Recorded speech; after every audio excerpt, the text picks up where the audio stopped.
Hello and welcome to my review of Jason Reitman's Young Adult, starring Charlize Theron, Patrick Wilson, and Patton Oswalt. The movie centers on an infantile, down-and-out, and alcoholic young adult fiction writer named Mavis, played by Charlize Theron. She realizes that she can't be happy without the love of her old flame, played by Patrick Wilson, and essentially goes on a quest back to her old town to win back Patrick Wilson's character. Unfortunately, he's married and has a young son.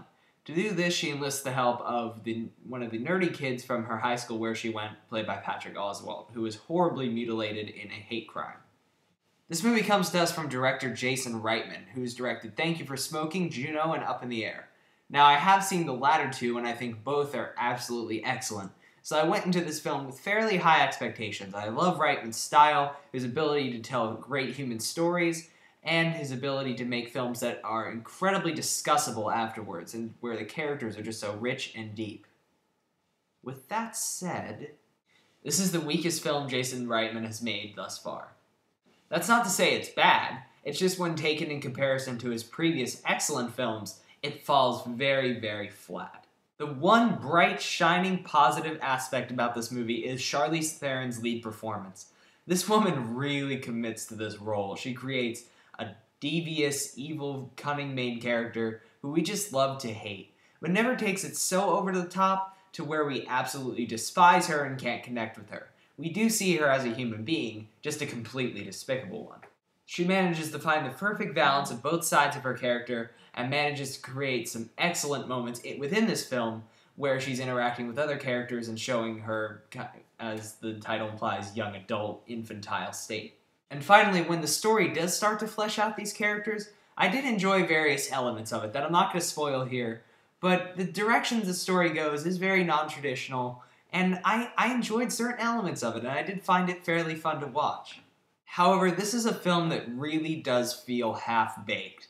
The script contains some great ideas and a great story arc for its character, but doesn't really know how to jumpstart it into something fantastic. This movie is like Jason Reitman has a Camaro or some beautiful, great car that's stuck in stall, and he just can't start it no matter how hard he tries.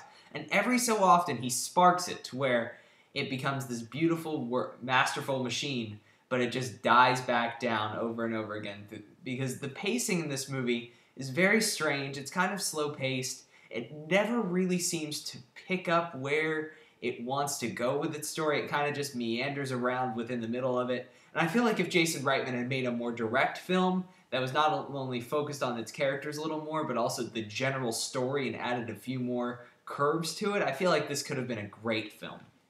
It just never fully decides what it wants to do, and the words written by Diablo Cody often stick out as flat-out hipsterish and not really realistic as how these people would talk. And that is what I think is the main problem. Diablo Cody's script here is just not very strong. And I feel like a director like Reitman should have taken the ideas and elevated them more than he did.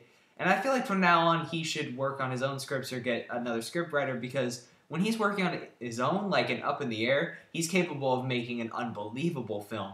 But here he manages to just make an okay film, and I feel like he was really brought down by his writer. Overall, Young Adult does have some good performances, like Charlize Theron and I forgot to mention Patrick Wilson and Patton Oswalt, who both give excellent performances.